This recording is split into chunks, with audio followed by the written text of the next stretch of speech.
লোকসভা ভোটের আগে অশান্ত আরামবাগ। রাতের অন্ধকারে তৃণমূল কর্মীকে ধারালো অস্ত্রের কোপ মারার অভিযোগ উঠল বিজেপির বিরুদ্ধে। সোমবার রাতে আরামবাগ পুরসভার 17 নম্বর ওয়ার্ডের বসন্তপুর পশ্চিমপাড়া এলাকায় এই ঘটনা ঘটেছে। রকি মালিক নামে ওই তৃণমূল কর্মীর উপরে রাতের অন্ধকারে ধারালো অস্ত্র দিয়ে হামলার ঘটনা ঘটে বলে অভিযোগ। এমনকি বিজেপি আশ্রিত দুষ্কৃতীরাই তাকে ধারালো অস্ত্র দিয়ে মারধর করেছে বলে অভিযোগ। এই ঘটনায় গুরুতর জখম হয়ে পড়েছেন ওই তৃণমূল কর্মী। তাকে তড়িঘড়ি পরিবারের লোকজন উদ্ধার করে গভীর রাতে আরামবাগ মেডিকেল কলেজ হাসপাতালে নিয়ে আসেন। সেখানেই তার চিকিৎসা চলছে। মঙ্গলবার এ নিয়ে থানায় অভিযোগ করেছেন ওই তৃণমূল কর্মী। এ বিষয়ে আহত তৃণমূল কর্মী বলেন, রাতে বাড়ি ফিরছিলাম, ওই সময় বিজেপি কর্মী এসে অকথ্য ভাষায় গালিগালাজ শুরু করে। তারপরেই আমার ওপর ধারালো অস্ত্র দিয়ে চড়াও হয়। শুধুমাত্র তৃণমূল করার অপরাধেই তাকে নাকি মারধর করা হয়েছে বলে অভিযোগ তৃণমূল কর্মীর। ঘটনাটা হয়েছিল, আমি কালকে ক্লাবে বসেছিলাম, ঠিক আছে, বোঝাতে ও যেচে আমাদের সাথে উল্টোপাল্টা করে চুয়ারি করেছে, যেচে আমাকে মারতে এসছে, ঠিক আছে। আমি তৃণমূল করি বলে আমাকে যেচে ভজালি নিয়ে হাত কেটে দিয়েছে। বাপন রায়, ও বিজেপি করে। হ্যাঁ, আমি তৃণমূল করি বলে আমাকে মেরেছে। কারণটা বলতে আমি ক্লাবে বসেছিলাম, ঠিক আছে, ও হঠাৎ করে মদ খেয়েছে, ঠিক আছে, ও উল্টোপাল্টা করে চুয়ারি করছে। কথা সত্যিই আমাকে এসে মারলো। হ্যাঁ, এটা হচ্ছে বসন্তপুর পশ্চিম রিকোশন ক্লাব। কখন হয়েছে? রাত 12টা, 12:30, 5টা সেলাই হয়েছে। ভজালি দিয়ে মেরেছে, হাতটা কেটে দিয়েছে, আবার তোমার লাঠিতে করেও মেরেছে। আমরা দুজন ছিলাম, ও একজন ছিল। অপরদিকে তৃণমূল কর্মীর মা জানান, ছেলে তৃণমূল করে, সেই কারণেই মারধর করেছে বিজেপির লোকজন। সেই জন্য চাপিয়ে দিচ্ছিল। এবার ওরা যখনই বাধা দিতে যায় তখনই আমার ছেলের উপরে টার্গেট করে মারার জন্য। গলাটাই কেটে দিত, হাতটা নাড়াল দিলে হাতটার উপর দিয়ে গেছে। মানে ওদের দুজন ছিল, দুজনের মধ্যে যাকে টার্গেট করেছিল মারার জন্য। এবার একজনের ওপর দিয়ে গেছে, মানে ওর পিছনে ভজালি ছিল বলে এরা জানেও নি যে ওর পিছনে ভজালি আছে।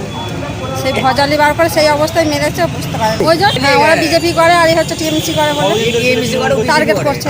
বেশি দিন মানে যেই থেকে এসে সেই থেকেই করতে এসেছি। যখন ঘটনাটা ঘটেছে আমার ছেলেই ছুটে গেছে, যে আমাকে ডাকছে মা মা করে। তখন আমার রক্ত, মানে ফাঁকা ছাগল যেমন কাটলে রক্ত বেরোয়, সেরকম পিস দিয়ে আবার রক্ত বেরোচ্ছে। তখনই আমরা সঙ্গে সঙ্গে ওখান থেকে একটা গাড়ি করে নিয়ে হসপিটালে এসে ভর্তি করেছি। তার বাড়ি হচ্ছে মোহন্তপাড়ার কাছে বাড়ি।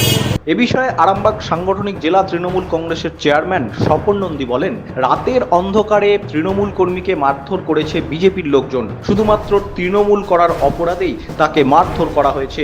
ভোটের আগে এলাকাকে অশান্ত করতে চাইছে বিজেপি। বসন্তপুরের 17 নম্বর ওয়ার্ডের বাসিন্দা ও আমাদের তৃণমূলের সক্রিয় কর্মী। কালকে মদ্যপ অবস্থায় বিজেপির কর্মীরা আমাদের রকিকে মারধর করে। এবার ওকে নিয়ে কালকে হসপিটালে রাত্রিরে যায়, চিকিৎসা করে। আজকে ওর আত্মীয় স্বজনরা এসছে, যে থানাতে অভিযোগটা জানাতে এসছে। ভজালি নিয়ে ওর এমনভাবে ভজালি চালিয়েছিল যে গলাটা যদি হাতটা না করতো, গলাটাই হয়ে যেত। যাই হাতের উপর দিয়ে গেছে। আমরা প্রশাসনের কাছে জানাচ্ছি, প্রশাসনের উপর আস্থা আছে, প্রশাসনকে আমরা জানাচ্ছি। আরে এ তৃণমূল করে, একে বিভিন্নভাবে উত্ত্যক্ত করেছে। ও কথা ধরেছে যে কেন তুমি এভাবে করছো। মাতার মদ খেয়ে তো বিজেপির কয়েকজন ছিল, এসে ওর ওপর অত্যাচার করেছে। আমরা প্রশাসনের কাছে আস্থা আছে প্রশাসনের উপর, প্রশাসনকে আমরা অভিযোগটা জানাতে এসেছি। যদিও শাসক দলের তোলা অভিযোগ অস্বীকার করেছে বিজেপি নেতৃত্ব। আরামবাগ পুরসভার 19 নম্বর ওয়ার্ডের বিজেপি কাউন্সিলর বিশ্বজিৎ ঘোষ বলেন, নিজেদের গোষ্ঠীদ্বন্দ্ব বিজেপিকে জড়িয়ে দিতে চাইছে তৃণমূল। দেখুন, বিষয়টা হচ্ছে এখন সামনে রাজনৈতিক ভোট আসছে, ভোটের জন্য এখন একে অপরকে কাটাকাটি চলছে। বিষয়টা দেখছি, অবশ্যই সাজা পাবে। কেউ কাউকে ছাড়াছাড়ির বিষয় অন্যায় আইনের পথে চলবে, যে অন্যায় করছে দোষী হবে। নিউজ আজ বাংলা, আরামবাগ। ঘর হবে সেরার সেরা, সবার কাছে মডেল। চিন্তা কিসের, সঙ্গে আছে কেবি মার্বেল। মনের মতো marble, granite, tile, sanitary fittings এর একমাত্র হোলসেল ও রিটেল শপ কেবি মার্বেল। যোগাযোগ 9434059753 অথবা 8918126044। আমাদের ঠিকানা বসন্তপুর, আমতলা মোড়, আরামবাগ, হুগলি। সাজাবো আমি স্বপ্নের বাড়ি, কেবি মার্বেলসে দেবো বাড়ি।